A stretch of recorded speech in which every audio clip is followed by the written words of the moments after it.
आज जो है हम कक्षा 12वीं चैप्टर 3 विद्युत रसायन इस टॉपिक को देख रहे हैं और इसमें एक वीडियो में पहले बना चुका हूं जो ऑक्सीकरण अवस्था का है। सबसे पहली बात हम यहाँ देख रहे हैं विद्युत रसायन, है ना। तो पहले इसकी हम परिभाषा की बात कर लेते हैं कि इसकी परिभाषा क्या है। देखो, रसायन विज्ञान की भाषा का जिसमें हम रासायनिक अभिक्रियाओं में होने वाले परिवर्तनों और विद्युत ऊर्जा के मध्य रिलेशनशिप क्या है, संबंध क्या है, वो पढ़ेंगे। तो इसमें एक टॉपिक है, जैसे आपने पढ़ा है ये चालक क्या होता है। तो वे पदार्थ जिनमें विद्युत धारा का प्रवाह होता है विद्युत के चालक कहलाते हैं। कुचालक क्या होता है? वे पदार्थ जिनमें विद्युत धारा का प्रवाह नहीं होता है विद्युत के कुचालक कहलाते हैं। चालक को हम क्या बोलते हैं? कंडक्टर। ठीक है, तो इसमें हम आगे देखते हैं। एक टॉपिक है विद्युत चालक और एक होता है विद्युत चालकता। तो हम कह सकते हैं कि वे सभी पदार्थ जिनमें विद्युत धारा का प्रवाह होता है, जिनमें विद्युत धारा का प्रवाह होता है, वे क्या कहलाते हैं? विद्युत के चालक कहलाते हैं और उनके इस गुण को विद्युत चालकता कहते हैं, है ना। तो उस पदार्थ को क्या कहेंगे हम? विद्युत चालक, और इस गुण को क्या बोलेंगे? विद्युत चालकता। इसमें विद्युत चालकता जो होती है, इसको पढ़ने के लिए हमें थोड़ा समझना पड़ेगा। आप देखो, एक लोहे की छड़, अब उस लोहे की छड़ में, है ना, आपने कोई विद्युत धारा प्रवाहित करी, करंट का तार लगा दिया यहाँ पे, आधे घंटे तक विद्युत धारा बहने लगी। ये क्या है? लोहे की छड़ है। आधे घंटे तक विद्युत धारा बह रही है और ठीक है, उसके बाद हम देखेंगे क्या होता है। तो ये जो इलेक्ट्रिसिटी इधर से इधर गई किसी भी धातु में, तो वो काहे के माध्यम से गई? वो गई इलेक्ट्रॉनों के कारण, यानी धातुओं में विद्युत का प्रवाह इलेक्ट्रॉन के कारण होता है। अब एक होता है विद्युत अपघट्य पदार्थ। तो पहले ये बात कर लेते हैं कि विद्युत अपघट्य क्या होता है।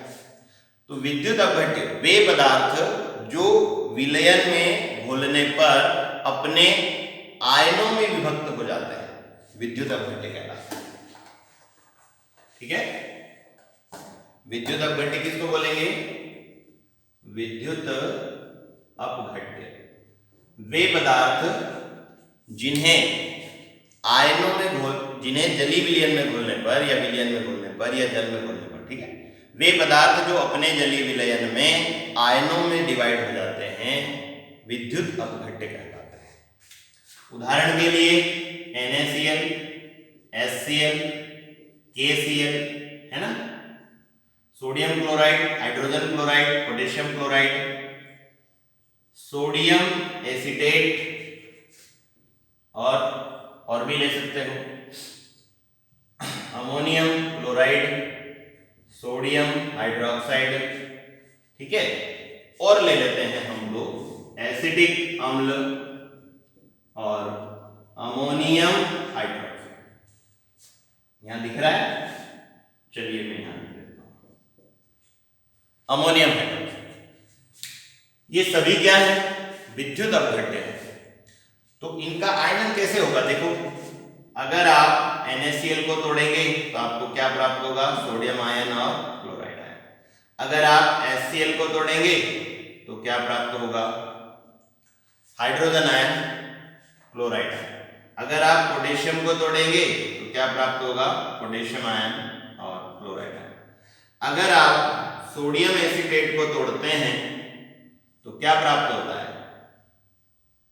एसीटेट आयन, याद रखिएगा नाम, एसीटेट आयन, ये नाम आपको याद होगा, और सोडियम आयन। अगर आप अमोनियम क्लोराइड को तोड़ते हैं तो अमोनियम आयन और क्लोराइड आयन, इसको क्या बोलते हैं, अमोनियम आयन। ठीक है। अब देखो, आप अगर सोडियम हाइड्रोक्साइड को तोड़ते हैं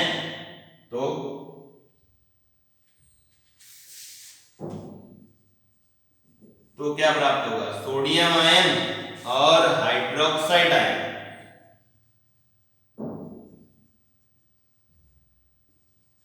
बेटा उम्मीद करता हूं कि इनके नाम आपको याद हो गए। Sodium ion, hydrogen ion, potassium ion, chloride ion. ठीक है, बाकी अब एसिटिक अम्ल और अमोनियम हाइड्रोक्साइड CH3COOH, इसको तोड़ेंगे तो CH3COO, acetate ion plus hydrogen. और अगर हम अमोनियम हाइड्रोक्साइड को तोड़ें तो अमोनियम आयन और हाइड्रोक्साइड आयन, ये आयन हमें प्राप्त होते हैं। ठीक है, आप इनकी बढ़िया तरीके से प्रैक्टिस कर लीजिए, क्योंकि इस पूरे चैप्टर में ये चीज हमें बहुत ज्यादा काम आने वाली है। किसी भी अणु को अगर आप डिवाइड करोगे, आयनों में तोड़ते हो तो कैसा आएगा, ये हमें याद होना चाहिए। ओके, अब बात करते हैं कि ये सभी टूट रहे है ना, लेकिन आप देखो मैंने बीच में लाइन खींच दी इधर और इधर। ये अगर इनके किसी का भी ले लो है ना, इनके अगर सपोज आप 100 अणु पानी में डालते हो तो 100 के 100 ही अणु आयनों में विभक्त हो जाएंगे। यानी 100 अणु अगर मैंने NaCl के लिए और उनको तोड़ा तो 100 अणु मुझे सोडियम आयन के प्राप्त होंगे और 100 अणु मुझे क्लोराइड आयन के प्राप्त होंगे, है ना, 50-50 नहीं होंगे। ओके, देखो ये 2 पेन है मेरे पास, अगर मैं इनको तोड़ता हूं तो मेरे पास 2, देखो 2 ये प्राप्त हुए, 2 ये, मतलब अगर ये 2 NaCl हैं, 2 NaCl हैं, तो मैं अगर इनको तोड़ूं तो मेरे पास 2 सोडियम आयन और 2 क्लोराइड आयन प्राप्त होंगे, राइट। अगर मेरे पास 4 अणु हैं NaCl के और मैं अगर उनको तोड़ता हूं तो 4 सोडियम आयन 4 क्लोराइड आयन प्राप्त होंगे, राइट।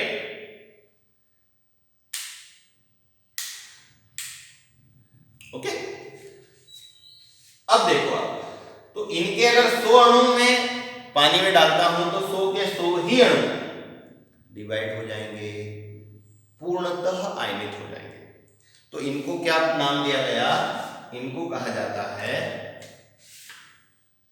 प्रबल विद्युत अपघट्य। और इधर क्या है, इधर के लिए 2 उदाहरण लिखे हैं मैंने। इनके अगर मैं 100 अणु पानी में डालता हूं तो 100 के 100 अणु आयनित नहीं होंगे, कम होंगे, 20 अणु, 30 अणु, 25 अणु, कितने भी होंगे, पर पूर्ण रूप से ये आयनित नहीं होंगे। इन 100 के 100 अणु आयनित नहीं होंगे, ठीक है। तो नहीं हो रहे हैं तो ये क्या कहलाएंगे, दुर्बल विद्युत अपघट्य। ठीक है, तो विद्युत अपघट्य क्या होते हैं, वे पदार्थ जिन्हें हम जल में घुलने पर या जिन्हें जब जल में घोला जाता है वो पूर्णतः आयनित हो जाते हैं। वे पदार्थ जो अपनी पिघली अवस्था में या विलयन अवस्था में आयनित हो जाते हैं विद्युत अपघट्य कहलाते हैं। विद्युत अपघट्य 2 प्रकार के, एक प्रबल विद्युत अपघट्य, एक दुर्बल विद्युत अपघट्य। वे पदार्थ जो जलीय विलयन में पूर्णतः आयनित हो जाते हैं प्रबल विद्युत अपघट्य कहलाते हैं, और वे पदार्थ जो जल में घुलने पर पूर्णतः आयनित नहीं होते हैं दुर्बल विद्युत अपघट्य कहलाते हैं। देखिए एक और चीज बताता हूं, धात्विक चालकता में क्या होता है, तो अभी मैं बात कर रहा हूं धात्विक चालकता। धातुओं के द्वारा जो चालकता प्रदर्शित की जाती है ना, धातु के इस गुण को धात्विक चालकता कहते हैं। अब इसमें आप ऐसा मान लो कि इलेक्ट्रॉन है बहुत सारे, इस सिरे से इस सिरे तक विद्युत को कौन लाएगा, तो तो इलेक्ट्रॉन लाएंगे, मतलब कैसे लाएंगे, ये इलेक्ट्रॉन विद्युत को इसको देगा, ये इसको देगा, ये इसको देगा, ये इसको देगा, ये इसको देगा, ये इसको देगा।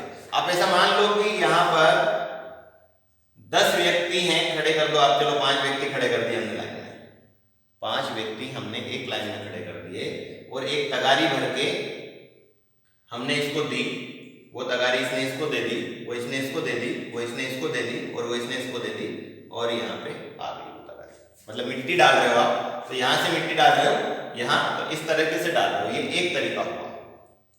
एक और तरीका होता है कि व्यक्ति यहाँ से तगारी खुद अपने माथे पे उठाएगा, ठीक है, और चलते चलते चलते चलते 1 2 पैदल पैदल यहाँ लाएगा,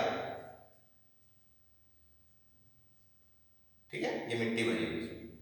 तो एक कंडीशन में क्या हो गया, एक कंडीशन में ये तगारी खुद व्यक्ति लाया, तो ये कौन सी चालकता हो गई, ये चालकता हो गई विद्युत अपघटनीय चालकता, ठीक है। तो धात्विक चालकता में ऐसा होता है और विद्युत अपघटनीय चालकता में ऐसा होता है। धात्विक चालकता में इलेक्ट्रॉनों का फ्लो, यानी इलेक्ट्रॉन को एक स्थान से दूसरे स्थान पर, सॉरी विद्युत को एक स्थान से दूसरे स्थान पर कौन ले जाता है, इलेक्ट्रॉन ले जाते हैं। और धात्विक चालकता में विद्युत का प्रवाह कौन करता है, आयन करते हैं, धनायन और ऋणायन, आयन 2 प्रकार के होते हैं, आयन करते हैं, ठीक है। अब आयन अगर ज्यादा, देखो 10 आदमी है काम होगा पर कम, और 20 आदमी है तो काम ज्यादा होगा, यानी आयन की अगर संख्या बढ़ेगी, आयनों की संख्या बढ़ती है तो विद्युत अपघटनीय चालकता का मान बढ़ जाता है। तो यहां देखिए, यहां 100 के 100 अणु आयनित हो गए, तो 100 के 100 अणु विद्युत का चालन करेंगे। यहां 100 के 100 अणु नहीं हो रहे हैं, आयनित नहीं हो रहे हैं, तो वो चालन में कम हो जाएगा। यानी हम ये कह सकते हैं कि प्रबल विद्युत अपघट्य जो होते हैं उनके द्वारा विद्युत का चालन अधिक होता है, दुर्बल विद्युत अपघट्य द्वारा विद्युत का चालन कम होता है। क्यों होता है, क्योंकि इधर आयन ज्यादा बन रहे हैं, इधर आयन कम बन रहे हैं, और इसमें विद्युत का चालन कौन करता है, आयन करता है। 2 पॉइंट। अब देखिए, एक होता है तनुता शब्द है।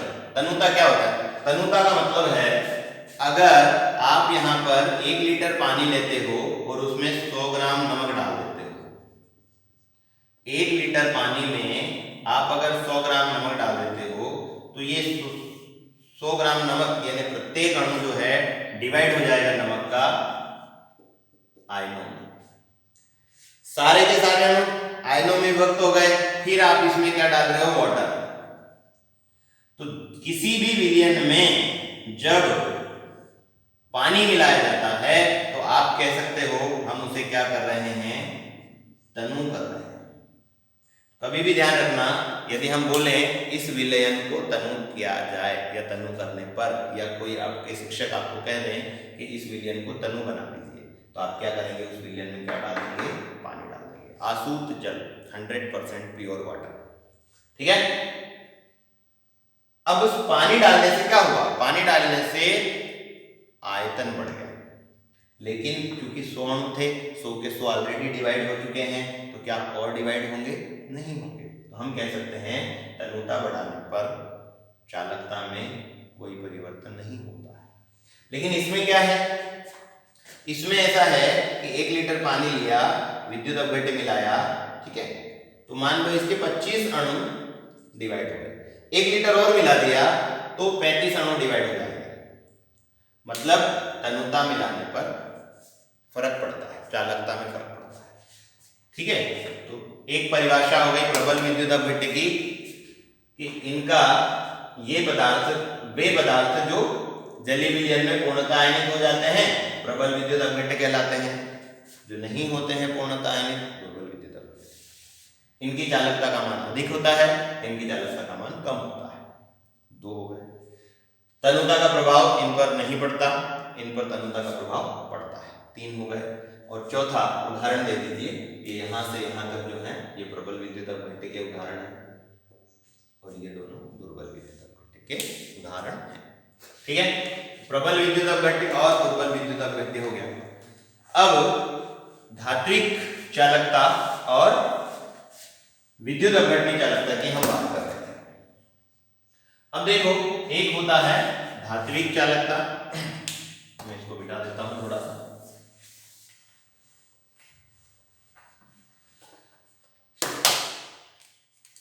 विद्युत चालकता, विद्युत चालकता। अब बेटा विद्युत चालकता कितने प्रकार की होती है? तो विद्युत चालकता होती है दो प्रकार की। एक होती है धात्विक चालकता और एक होती है विद्युत अपघटनीय चालकता। अब धात्विक चालकता में विद्युत धारा का प्रवाह कौन करता है? इलेक्ट्रॉन करते हैं, इसलिए इसका दूसरा नाम है इलेक्ट्रॉनिक चालकता। और इसमें विद्युत का जो प्रवाह है वो आयन करते हैं, इसलिए इसका नाम है आयनिक चालकता। यानी इसको ये भी बोलते हैं, ये भी बोलते हैं। तो विद्युत अपघटनीय चालकता को आयनिक चालकता भी कहा जाता है। तो इनमें अंतर पूछा जाता है, ठीक है। तो जो अंतर है, पहला, धात्विक चालकता में विद्युत का प्रवाह इलेक्ट्रॉन के कारण होता है, इलेक्ट्रॉनों के कारण होता है, और इधर आएगा आयनों के कारण होता है। यानी विद्युत अपघटनीय चालकता में, चलो देखो, धात्विक चालकता में विद्युत का प्रवाह इलेक्ट्रॉनों के कारण होता है, ठीक है, और इसमें विद्युत का प्रवाह आयनों के कारण होता है। ये पहला अंतर। दूसरा, धात्विक चालकता में कोई रासायनिक क्रिया नहीं होती। यदि एक लोहे के छड़ में 1 घंटे तक हम विद्युत धारा का प्रवाह करें तो कोई रासायनिक क्रिया नहीं होगी। जबकि इसमें क्या होता है, जैसे नमक को पानी में डाल दिया है ना, और फिर उसमें 2 तार, एक एनोड एक कैथोड बना दिया, विद्युत धारा प्रवाहित करी, तो उसमें क्या है, क्रियाएं होंगी। यानी इसमें कोई केमिकल रिएक्शन नहीं होगी, और इसमें जो है केमिकल रिएक्शन होगी, ठीक है। 2 अंतर हो गए। तीसरा, इसमें पदार्थ का स्थानांतरण नहीं होता, यानी पदार्थ का स्थानांतरण नहीं होता। और उसमें क्या होता है, पदार्थ जो है आयनों के रूप में एक स्थान से दूसरे स्थान पर जाता है, तो इसमें होता है। तीसरा, चौथा सॉरी है ना, इसमें आप 1 घंटे तक एक लोहे के टुकड़े में विद्युत धारा का प्रवाह करो, उसमें कोई रासायनिक गुणों में परिवर्तन नहीं होगा। तो इसमें जो उसकी केमिकल प्रॉपर्टीज है ना, रासायनिक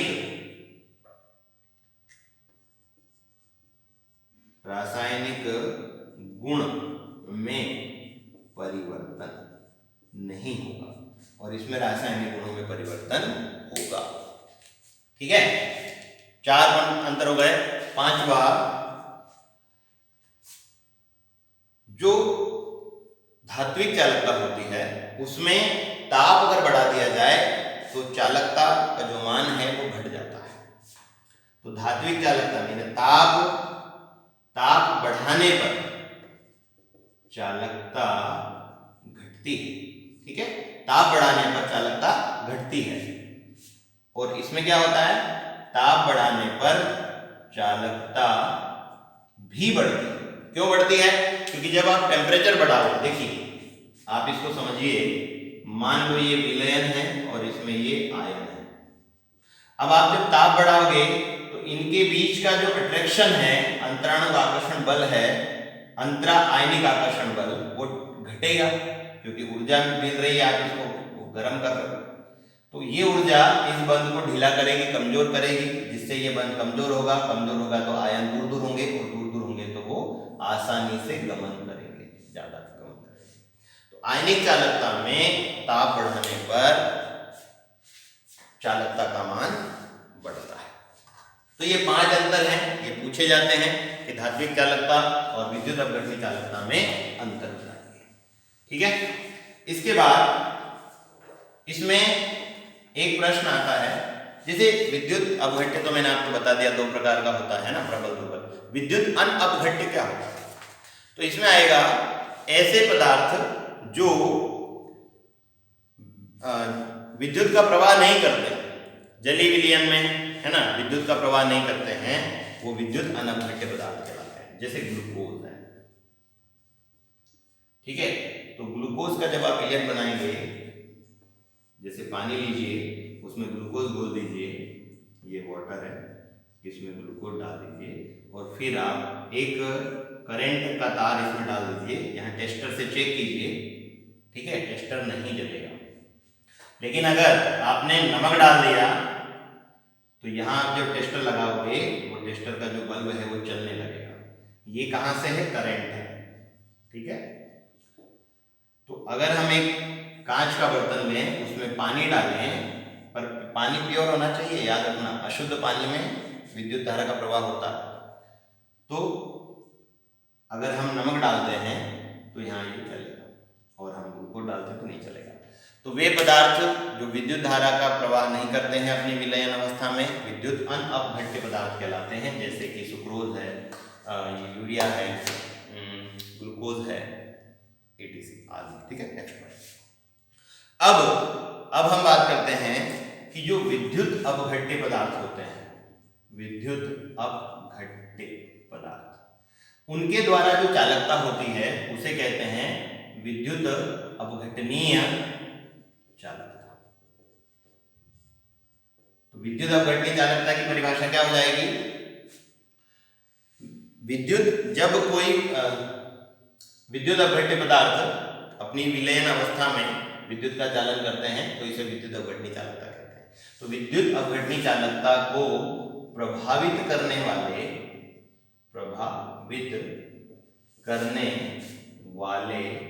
कारक। एक प्रश्न आता है कि विद्युत अपघटनीय चालकता को प्रभावित करने वाले कारक कौन कौन से हैं और उसका क्या असर पड़ता है। तो देखिए, निम्न है, कर देंगे हम, है ना। नंबर 1 यही लिख देता हूं, नंबर 1 है आयनों की संख्या। आयनों की संख्या देखो बड़ा सिंपल है। अभी मैंने बताया था कि मान लो एक व्यक्ति है, ठीक है, और वो अपने माथे पे तगारी उठा रहा है, गारा यहां डालना है, मिट्टी यहां डालना है, मान लीजिए, ठीक है, तो खुद जा रहा है। अब एक व्यक्ति है तो काम कम होगा, 2 है तो ज्यादा, 3 है तो और ज्यादा, 4 है तो और ज्यादा, 5 है तो और ज्यादा। यानी जो वर्क है, जो काम है, वो जितना इनकी संख्या बढ़ेगी, इस व्यक्ति को क्या मान लो आप? आयन मान लो। तो जितना इनकी संख्या बढ़ेगी काम उतना ज्यादा होगा। यानी आयनों की संख्या बढ़ने पर चालकता का मान बढ़ता है। तो आयनों की संख्या बढ़ने पर चालकता का मान बढ़ता है, ठीक है। दूसरा जो है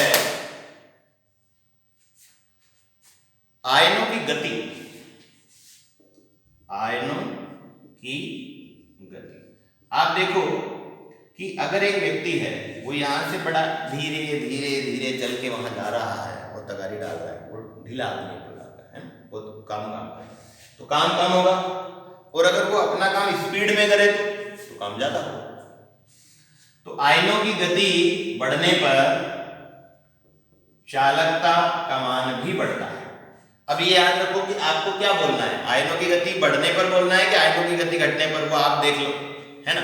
आयनों की गति बढ़ने पर चालकता का मान बढ़ता है और आयनों की गति कम होने पर चालकता का मान कम होता है, ठीक है। अब आप देखो, जो ट्रैफिक, आप सड़क पे चल रहे हो, अब सड़क पे बहुत सारी गाड़ियां हैं, कई सारी, तो आपकी गाड़ी फास्ट चलेगी कि धीरे चलेगी?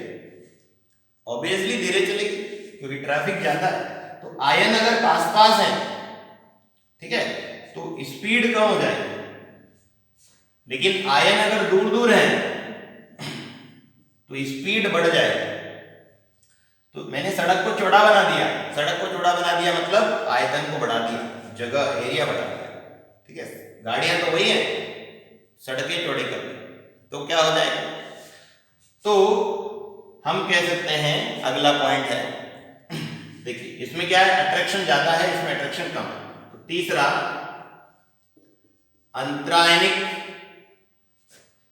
अंतरायनिक आकर्षण बल है ना, ये अंतर आयनिक आकर्षण बल एक ही बात है।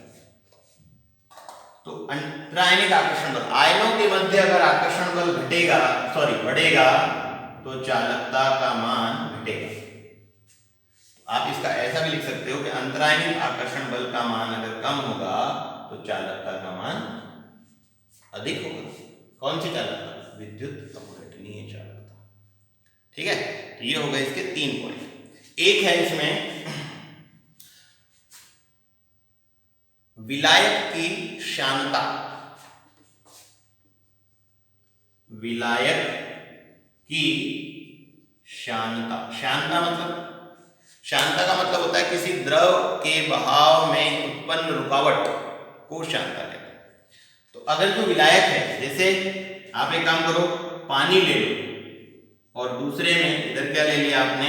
पानी, और दूसरे में आप एक काम करो शहद या गोंद ले लो, चलो है ना, ये ले लिया। अब इसमें भी एक पत्ती डाल दो, इसमें भी एक पत्ती डाल दो, दोनों बह रही हैं, तो ये पत्ती फास्ट बहेगी और ये पत्ती धीमी बहेगी। या कोई कण है जिसमें इधर से इधर जा रहा है और एक कण इसमें इधर से इधर जा रहा है, तो आप सोचो ये फास्ट जाएगा, ये धीमा जाएगा, कारण इसकी जो श्यानता होती है वो कम होती है और इसकी श्यानता होती है वो ज्यादा होती है। तो विलायक की श्यानता पर भी निर्भर करेगा।